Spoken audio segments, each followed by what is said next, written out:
A frog lunges through the wet leaves, and the tiny beetle in front of it freezes with nowhere left to run. For a second, it looks like the most unfair fight in the soil. The frog is all mouth and speed. The beetle is smaller than a fingernail, dark, glossy, and low to the ground. It has no stinger, no fangs, no bright warning colors that scream danger from across the forest floor. It looks like something that should disappear in one quick snap. Then, the frog gets too close. The beetle twists the end of its abdomen. There is a sharp little pop, and a smoky burst shoots from its rear end straight into the attacker's face. The frog jerks back. The beetle is still standing. That sound, that flash, that sudden chemical puff is why this insect has one of the most dramatic names in the animal world, the bombardier beetle. At first, the warning sounds almost impossible. Never poke this beetle. It fires a boiling chemical spray. That makes it seem like a tiny monster, a bug with a built-in cannon waiting to attack anything that comes near. But the truth is stranger, and much more precise. The bombardier beetle is not hunting with this weapon. It is not trying to start a fight. It is trying to survive the exact moment when something bigger decides it might make a meal.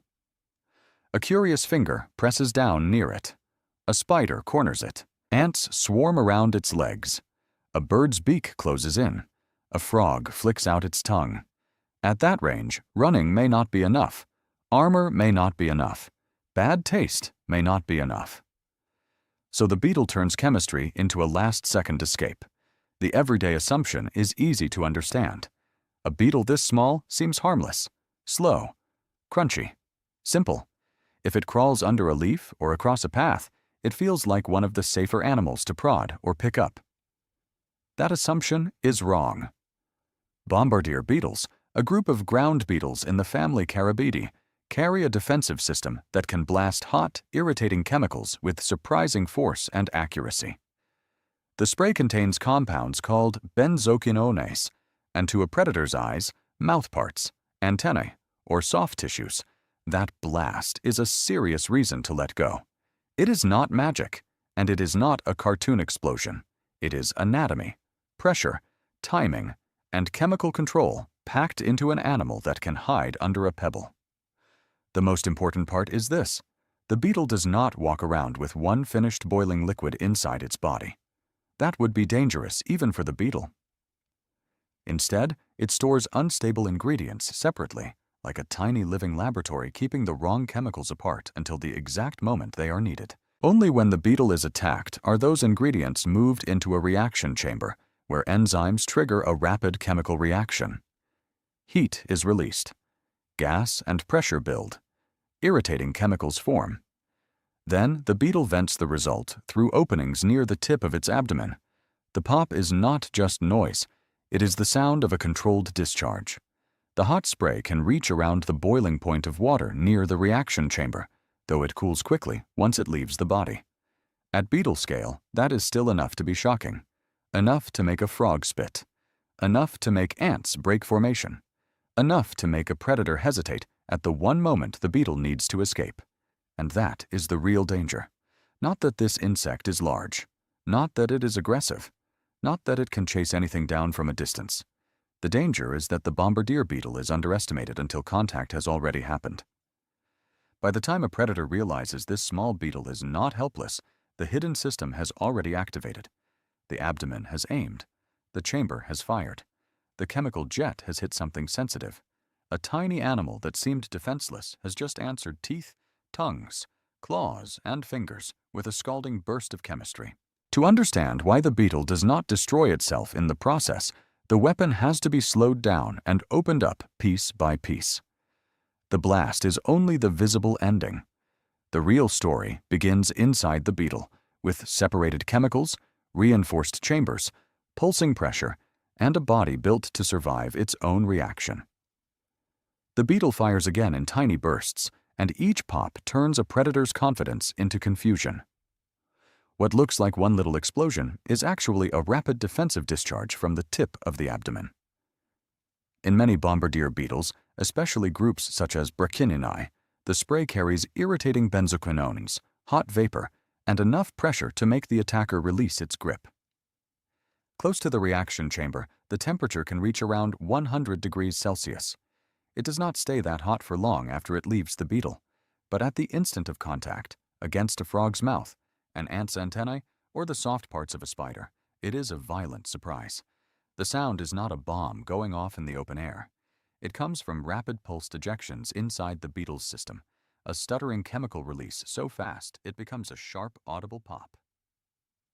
The reason this does not cook the beetle from the inside is separation. The animal is not carrying one completed weapon sloshing around in its body. It is carrying ingredients. Hydroquinones and hydrogen peroxide are stored in reservoirs, held apart from the enzymes that would make them react. Those enzymes, including catalases and peroxidases, are waiting in a reaction chamber. When danger closes in, valves open. The stored chemicals are transferred into that chamber. The enzymes break them down and transform them. Benzoquinones form. Heat is released. Oxygen gas builds pressure. In a fraction of a moment, the beetle has turned safe storage into a pressurized chemical jet. This is the core trick. The dangerous reaction only happens where and when the beetle can use it. The reaction chamber is not just a bag inside the abdomen. It is reinforced compared with the softer tissues around it, built to tolerate the heat and pressure that would be risky anywhere else. The reaction is exothermic, meaning it releases heat as it runs. The oxygen gas helps push the spray outward, but the beetle does not simply let everything erupt in one uncontrolled blast. The discharge happens in pulses. In some bombardier beetles, research has shown bursts cycling hundreds of times per second. That pulsing helps regulate the pressure instead of allowing a single reckless rupture. The system acts less like a random explosion and more like a biological pressure engine, opening, reacting, venting, and repeating fast enough that a predator only experiences the result: hot, bitter, irritating force. Then the question changes. Surviving the reaction is only half the weapon. The other half is aim. The spray exits near the rear of the abdomen, but the beetle is not limited to shooting straight backward. Many bombardier beetles can bend or rotate the flexible abdominal tip, directing the blast forward, sideways, or behind them. Even if a predator grabs the beetle from an awkward angle, the abdomen can twist toward the threat. That precision matters because predators attack with sensitive tools. A frog needs its mouth and tongue. Ants rely on antennae and biting mouthparts. Spiders need close contact. Birds and small mammals investigate with faces, beaks, lips, noses, and eyes. The beetle's spray does not need to knock a predator across the forest floor. It only needs to hit the place that makes the predator let go. A frog that snaps up a bombardier beetle may suddenly spit it out. Ants that seem ready to overwhelm it may scatter or retreat. A spider that has the beetle trapped may hesitate just long enough for the beetle's hard body and scrambling legs to matter. The defense is designed for the worst possible distance: direct contact. That is what makes the warning so easy to misunderstand. This is not a long-range weapon. The beetle is not stalking larger animals. It is not looking for people. It fires when squeezed, trapped, handled, bitten, or cornered. For a human, the spray can burn, irritate, stain the skin, and create sharp, temporary discomfort. If it reaches the eyes, it can be more serious, and the right response is immediate rinsing with clean water. But the beetle is not a deadly threat to people. It is a small animal with a powerful boundary. So never poke it is good advice, but not because the beetle is a monster. It is because touching it turns a peaceful encounter into the exact emergency this system evolved to answer. The chemistry is hot. The compounds are irritating. The aim is real. And the beetle only needs one close-range pop to explain why predators remember it. The frog backs away from the leaf litter, and the beetle slips under a curled brown leaf as if nothing extraordinary just happened. The whole encounter lasted only seconds. A lunge, a twist, a pop, a burst, and then silence again on the forest floor. That is the strange part. After all that heat and chemistry, the bombardier beetle does not look like a weapon. It looks like a beetle. Small legs, hard shell, dark body. A life spent moving through soil, bark, stones, roots, and fallen leaves. The warning makes sense because the spray is real. It can be hot, it can sting, it can irritate skin, it can be dangerous to eyes, it can make predators drop the beetle before they finish the attack. But the warning is incomplete if it turns the animal into a villain. The beetle is not dangerous in the way a hunter is dangerous. It is dangerous in the way a locked door is dangerous to a hand trying to force it open. Everything about the bombardier beetle's defense points back to one fact: something is always trying to eat it. Frogs, ants, spiders, birds, small mammals, and other hungry animals move through the same small world. To them, a beetle is protein wrapped in armor. If it is slow enough, if it is careless enough, if it has no surprise left, it disappears. So this beetle carries its surprise inside, not as one unstable liquid, but as a system. Hydroquinones in one place, hydrogen peroxide in another, enzymes waiting in a reinforced chamber, valves controlling the moment of contact, a reaction that releases heat, oxygen, pressure, and irritating benzoquinones. A flexible abdominal tip that can aim the discharge toward the softest part of the threat. The pop is only the final sound of a much deeper machine. That changes the way the first scene feels.